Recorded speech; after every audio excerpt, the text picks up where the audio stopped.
किसी जंगल में गोरी कौवी नाम की एक झगड़ालू कौवी रहती थी। उसकी किसी से भी नहीं बनती थी। गोरी कौवी हर किसी से भी बात करते करते झगड़ा करने लगती थी। एक दिन गोरी कौवी अपने घर के बाहर बैठी हुई थी कि पड़ोसी चिड़िया उससे कहती है, अरे गोरी कौवी, क्या बात है, तेरी सेहत तो ठीक है? तुम कब से यहाँ बैठी हुई हो? सारे पक्षी दाना लेने गए हैं, जाओ तुम भी दाना ले आओ।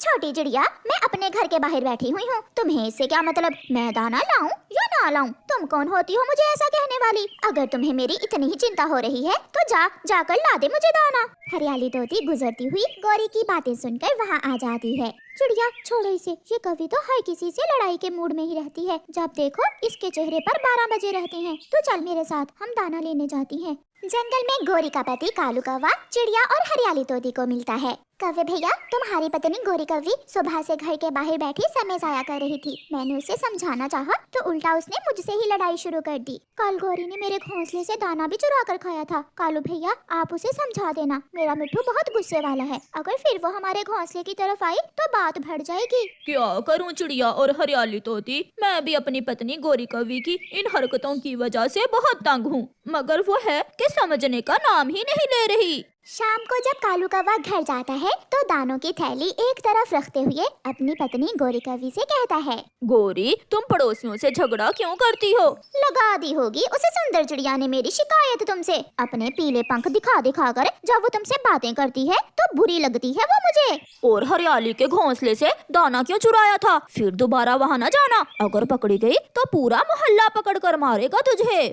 मैं किसी से नहीं डरती, जिसने जो करना है वो करे। ऐसे गोरी कौवी कोई भी बात होती वो किसी की भी बात ना मानती। जब दूसरे दिन कालू कौवा दाना लेने जाता है तो गोरी चिड़िया के घर चली जाती है। बदमाश चिड़िया, तेरा क्या काम था मेरे पति से हंस हंस कर मेरी शिकायतें लगाने का? मैं जो भी करूं, आज के बाद अगर तूने मेरी बात में टांग फंसाई तो जान से मार दूंगी, तुझे भी और तेरे इस छोटे से बच्चे को भी। चिड़िया गोरी कौवी से बहुत डर जाती है। नहीं नहीं गोरी बहन, जो हुआ बस मुझे उस पर माफ कर दो। मैं फिर कभी कालू कौवे से बात भी नहीं करूंगी। आप जो भी करो मुझे क्या। याद रखना, भूल ना जाना, वरना तू मेरे गुस्से को तो जानती ही है। फिर गोरी कौवी हरियाली तोती की तरफ जाती है। तोता और तोती दाना लेने गए हुए थे।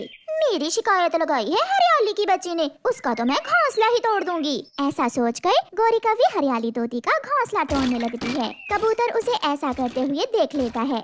वो भागकर तोते और तोती को बता देता है। जल्दी जाओ तोते और तोती, जल्दी, गोरी कौवी तुम्हारा घोंसला तोड़ रही है, जल्दी जाओ। तोता और तोती समय जाया किए बिना जल्दी से वहाँ से भागते हैं। उस बुरी कौवी ने हमारा घोंसला ही तोड़ दिया मिट्ठू जी, हमें बेघर कर दिया उसने।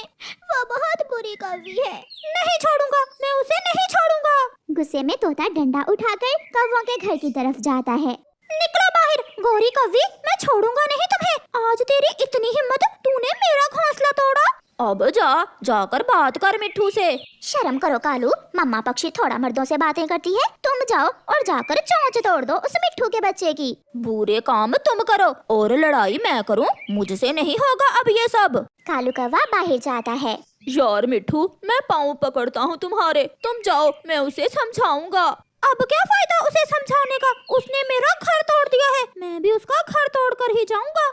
लड़ाई की आवाज सुनकर पड़ोसी चिड़िया भी वहाँ आ जाती है। मिट्ठू भैया, कालू का घर तोड़ देने से तुम्हारा घोंसला थोड़ी बन जाएगा।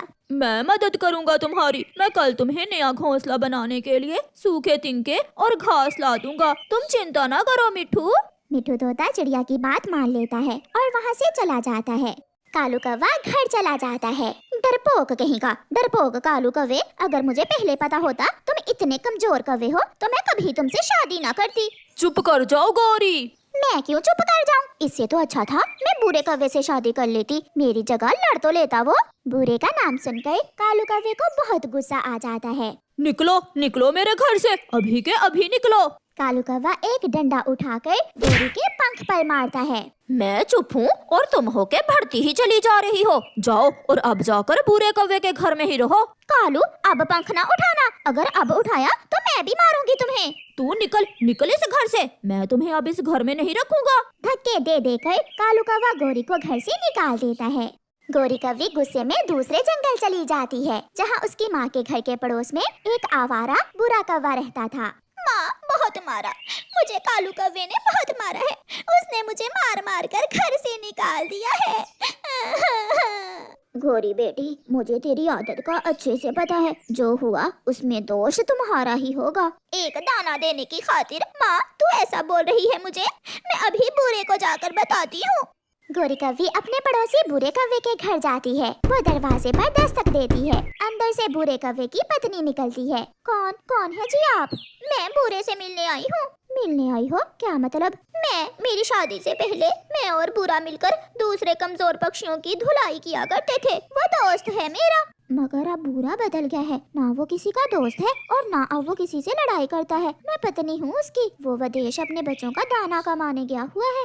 गोरी निराश होकर माँ के घर वापस आती है तो उसकी भाभी उसे कहती है, गोरी कान खोलकर सुन ले तू, अब इस घर में तेरी कोई जगह नहीं है। मैंने और तेरे भाई ने बहुत मुश्किल से ये घर बनाया है और बहुत मुश्किल से तेरी शादी की थी। तुम अपने पति के पास अपने घर में जाओ। भाई चुप क्यों हो? आप कुछ बोलो भी। देख नहीं रहे हो भाभी मुझे घर से निकाल रही है। और माँ तू भी खामोश तमाशाई बनी हुई है। पिंकी ने सच ही तो कहा है, तेरे जैसी के साथ कौन से रह सकता है। हर समय तुम दूसरों से लड़ाई करती हो। सुन लिया तुमने? अब निकलो यहाँ से और अपने पति के पास जाओ। ये सब सुनकर गोरी कौवी रोती हुई वापस चली जाती है।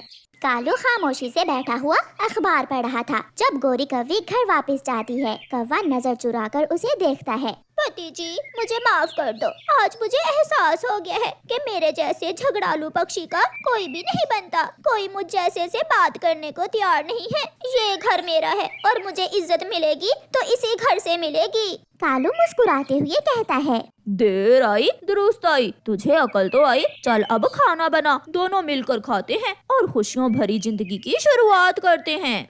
फिर गोरी सुधर जाती है और अपने पड़ोसियों से भी बना कर रखती है। चिड़िया बहन ले, ये खिचड़ी मैंने अपने पंखों से बनाई है। गोरी बहन आप ये लड्डू ले जाएं, बहुत स्वादिष्ट हैं ये लड्डू। फिर गोरी सबके साथ प्यार मोहब्बत से रहती है। प्यारे दोस्तों, इस कहानी को लाइक, अपने दोस्तों के साथ शेयर और चैनल को सब्सक्राइब करना बिल्कुल मत भूलना। आपका धन्यवाद। छोटा कुक्कू रो रहा था। वो अपनी मम्मा से नए जूते मांग रहा था। मम्मा मेरे सब दोस्तों के पास नए जूते हैं, मुझे भी नए जूते लेकर दे। मैं भी नए जूते लूंगा। अच्छा ठीक है, आज मैं अपने बेटे को सबसे अलग जूते लेकर दूंगी। ये सुनकर चिड़िया का बेटा कुकू बहुत खुश हो जाता है और मम्मा चिड़िया अपना दाना लेने चली जाती है। मम्मा चिड़िया सीधी पीपल के पेड़ के पास जाती है और पीपल के पेड़ के पत्ते तोड़कर उन्हें जोड़ती है और अपने बेटे के लिए पीपल के पेड़ के पत्तों से जूता तैयार करती है। पता नहीं मेरा बेटा ये नए जूते देखकर खुश भी होगा या नहीं। ऐसे मम्मा चिड़िया अपने बेटे का भोजन और जूते लेकर घर जाती है। मम्मा मगर ये जूते तो पत्तों के बने हुए हैं। दुकान पर यही जूते थे बेटा, ये बहुत सुंदर हैं और सबसे अलग भी। मैं अभी अपने दोस्तों को दिखा कर आता हूँ। कुकू भागता है। वो सीधा नदी पर बैठे अपने दोस्तों के पास जाता है। देखो देखो मेरी मम्मा मेरे लिए नए जूते लाई हैं। नए जूते? ये तो पीपल के पेड़ के पत्ते हैं। देखो देखो कीकी, देखो कुकू के जूते पत्तों के बने हुए हैं। गरीब चिड़िया का बच्चा, इसकी मम्मा के पास इतने पैसे कहाँ हैं कि इसे हमारी तरह के शूज लेकर दे सके। इसका पापा जो नहीं है, मेरी मम्मा कहती है जिनके पापा नहीं होते उन्हें कुछ भी नहीं मिलता। ये सब सुनकर कुकू बहुत दुखी हो जाता है और अपने पत्तों से बने हुए जूते नदी में फेंक कर घर चला जाता है। कुकू बेटा आपके जूते कहाँ हैं? मगर कुकू चुप रहता है। बेटा वो जूते आपको पसंद नहीं आए क्या? वो कोई जूते थे, सब दोस्तों ने मेरा मजाक उड़ाया। इससे तो अच्छा था क्या मुझे ना ही लेकर देती ऐसे जूते। फिर रात हो जाती है और कुकू सो जाता है। ये तो बहुत अलग पेड़ है, इस पर इतने शानदार जूते लगे हुए हैं। मैं अपने कुकू के लिए ये जूते तोड़ लेती हूँ। कांटा, मेरे पंख से खून निकल रहा है। मेरे पंख में कांटा चुभ गया है। नहीं मम्मा, मुझे नए जूते नहीं लेने, मुझे नए जूते नहीं लेने। कुकू उठो बेटा, क्या कोई सपना देख रहे हो? कुकू का सपना टूट जाता है। हाँ मम्मा, आप मेरे लिए पेड़ से जूता तोड़ रही थी कि आपके पंख में कांटा चुभ गया। मम्मा मुझे नहीं लेना नया जूता। अब सो जाओ बेटा, मुझे भी नींद आ रही है। कुकू फिर से सो जाता है। दूसरे दिन मम्मा चिड़िया गोरी कौवी के घर जाती है। गोरी बहन क्या आपके पास जग्गू का कोई पुराना जूता पड़ा है? चिड़िया मेरे पास एक जूता है तो, मगर वो टूटा हुआ है। आप मुझे वो जूता दे दें, मैं उसकी मरम्मत करके अपने बेटे को दे दूंगी। ये लें, ये जूता पिछले साल मैंने अपने बेटे के लिए लिया था। मम्मा चिड़िया अपनी पड़ोसन गोरी कौवी से पुराना जूता ले जाती है। चाचा छमछम, इस जूते की मरम्मत तो कर दें और इस पर पॉलिश लगाकर नया बना दें। चिड़िया, पुराना जूता मरम्मत तो हो जाएगा मगर नया नहीं बन सकता। फिर चाचा छमछम उस पुराने जूते की मरम्मत करता है और उसे पॉलिश करके अच्छी तरह नया बना देता है। चिड़िया वो जूता अपने घर ले जाती है। कुकू कुकू बेटा, देखें मैं आपके लिए नया जूता ले आई हूँ। मम्मा सच में ये तो असल वाला जूता है। अब मेरे दोस्त मेरा जूता देखकर हैरान हो जाएंगे। कुकू वो जूता पहन लेता है। कुकू बेटा, अब ये जूता खराब ना कर लेना, ये आपको ठंड से बचाएगा। अगले महीने में आपको एक और जूता लेकर दूंगी। दूसरे दिन कुकू वो जूते पहनकर स्कूल चला जाता है। कुकू बैठा हुआ था कि जग्गू कुकू के पाँव में जूते देख लेता है। कुकू कुकू, ये जूते तुमने कहाँ से लिए हैं? ये जूते मेरी मम्मा लाई है मेरे लिए। दोस्तों सुनो, ये जूते मेरे हैं, ये मेरे पुराने जूते थे। कुकू की मम्मा मेरी मम्मा से मांग कर लाई थी ये जूते। ये सुनकर सब हंसने लग जाते हैं और कुकू बहुत दुखी हो जाता है। देखो कुकू ने जग्गू के पुराने जूते पहने हैं। कुकू जब अपने घर आता है तो अपनी मम्मा से नाराज होता है। मम्मा, सबने मेरा मजाक उड़ाया, मैं वो जग्गू के पुराने जूते फिर कभी नहीं पहनूंगा। किसने बताया तुम्हें? जग्गू ने पूरी क्लास के सामने मेरी बेइज्जती की। आज रात मम्मा चिड़िया को नींद नहीं आ रही थी। वो अपने बेटे की एक छोटी सी ख्वाहिश पूरी नहीं कर सकती थी। वो इतनी गरीब थी कि अपने बेटे को एक जूता तक नहीं लेकर दे सकती थी। दूसरे दिन मम्मा चिड़िया बहुत दुखी मन के साथ दाना लेने जा रही थी कि उसे कोई आवाज सुनाई देती है। चिड़िया बेटी, मेरी मदद करो बेटी। चिड़िया वहाँ आती है। माँ जी, क्या हुआ? मैं कैसे आपकी मदद कर सकती हूँ? बेटी, मैं 2 दिन से भूखी हूँ, मेरी मदद करो, मुझे कुछ खाने को दे दो।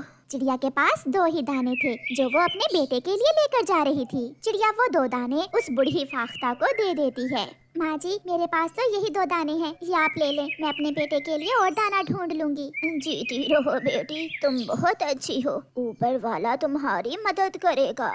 मम्मा चिड़िया बूढ़ी फाख्ता को अपना दाना देकर आगे बढ़ती है। वो बहुत मुश्किल से फिर से दाना ढूंढती है। वो जैसे ही पीछे मुड़ती है उसकी नजर एक थैली पर जाती है। ये थैली? मगर यहाँ कैसे? इसमें क्या हो सकता है? चिड़िया वो थैली उठाकर देखती है तो उसमें ढेर सारा सोना चांदी था। इसमें तो बहुत कीमती खजाना है, ये मेरा तो नहीं है, मैं इसे नहीं ले सकती। चिड़िया बेटी, ये आपका ही है, आप ये खजाना ले सकती हो, ये ऊपर वाले ने आपके लिए भेजा है। आप हमेशा दूसरों की मदद करती हो, इसलिए ऊपर वाले ने आपकी मदद की है। माँ जी, क्या मैं इस खजाने से अपने बेटे के लिए नए जूते ले सकती हूँ? नए जूते भी ले सकती हो, जो चाहो वो ले सकती हो। चिड़िया बहुत खुश होती है और वो थैली लेकर खुशी खुशी वापस होती है। चिड़िया अपने बेटे के लिए कबूतर चाचा की दुकान से नए जूते लेती है। कबूतर चाचा, मुझे वो सबसे महंगे वाले जूते दो, मेरे बेटे को वो जूता बहुत पसंद आएगा। चिड़िया बहन, इतने पैसे हैं आपके पास? हाँ, अभी तो मुझे अपने बेटे के लिए गर्म कपड़े भी लेने हैं। चिड़िया सारी चीजें अपने घर ले आती है। कुकू बेटा, देखो तो आज मैं क्या लाई हूँ। एकदम नए जूते देखकर कुकू तो हैरान हो जाता है। मम्मा, सच में आप मेरे लिए इतने सुंदर जूते लेकर आई हैं? फिर कुकू अपने नए जूते और गर्म कपड़े देखकर अपनी मम्मा के गले लग जाता है और वो माँ बेटा खुशी खुशी अपना जीवन बिताते हैं। प्यारे दोस्तों, अपने इर्द गिर्द ऐसे गरीब बच्चों का मजाक उड़ाने की बजाय उनकी मदद करें।